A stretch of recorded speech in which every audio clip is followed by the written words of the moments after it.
So today I'm working on a project that's pretty common with old farm buildings. This is an old farm shed that had a lean-to on it, and what I wanted to do was extend this lean-to.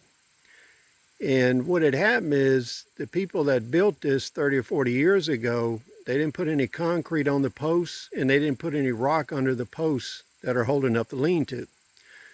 So the roof settled approximately 8 to 10 inches on the end down here.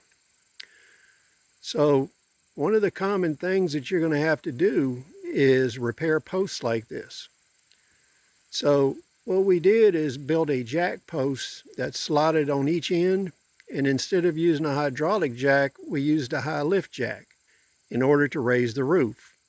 The roof load on this is well within the capacity of the high lift jack, and it allowed us to lift it a lot higher than you would have to lift it with a hydraulic jack. Now, an important thing is if you're going to use a jack post like this, you need to notch both ends of it.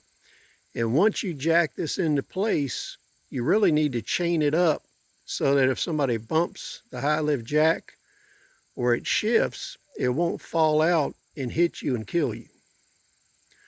So we'll look at a little bit of this project and talk about some of the tricks that I picked up over the years to do this.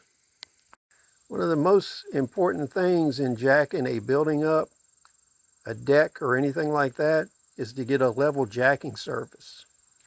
So what I did is dug out a spot and I used flat cinder blocks and cribbing boards in order to make a platform to jack off of. And once we were done jacking, I took and chained this up so the handle can't move and the jack post can't separate from the high lift jack.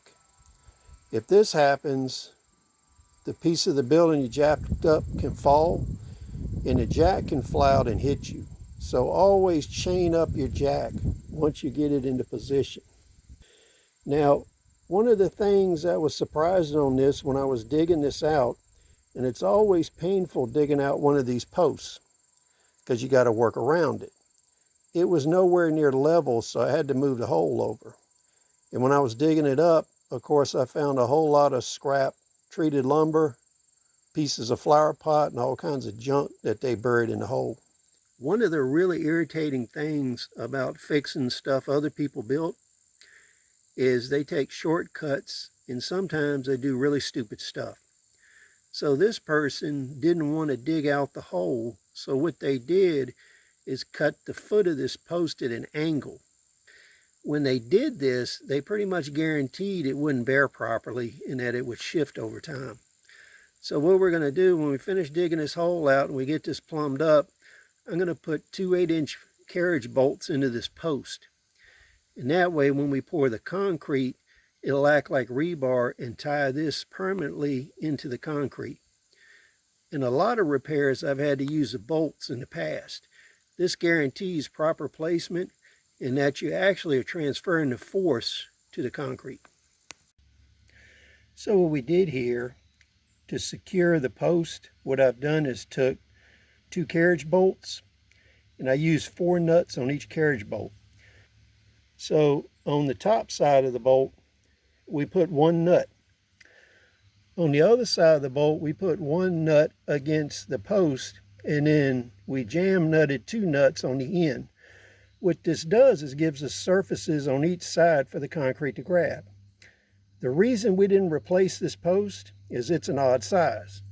We'd have had to take a 16-footer and cut it down, and at the local lumber yard, there were no 16-foot posts. So we were forced into reusing this. So the next step is just clean the bottom out, and then we'll throw the concrete to it. What I wanted to do is show you the drill I like to use for doing this work. This is a right angle drill. It's a 3/8 and it's an old rigid one. And what it does is it has a 12-volt battery and it's lithium. This way you don't have a giant battery getting in your way in these holes. So if you're doing a lot of foundation work or you're doing a lot of work in tight places, some of these old rigid tools with a 12-volt battery makes it real easy to get into these spots and drill stuff.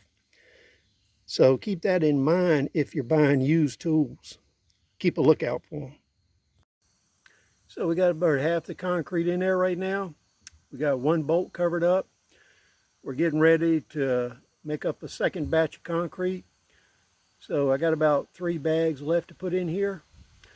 What I wanted to tell you was, and finish up with, is once you pour your concrete on an application like this, what you want to do is wait about a week before you remove the jack.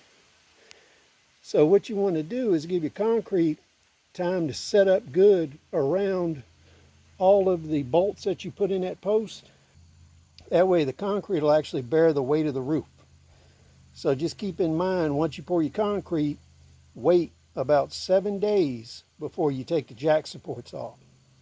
So please comment, rate, subscribe. We'll see you on the next video.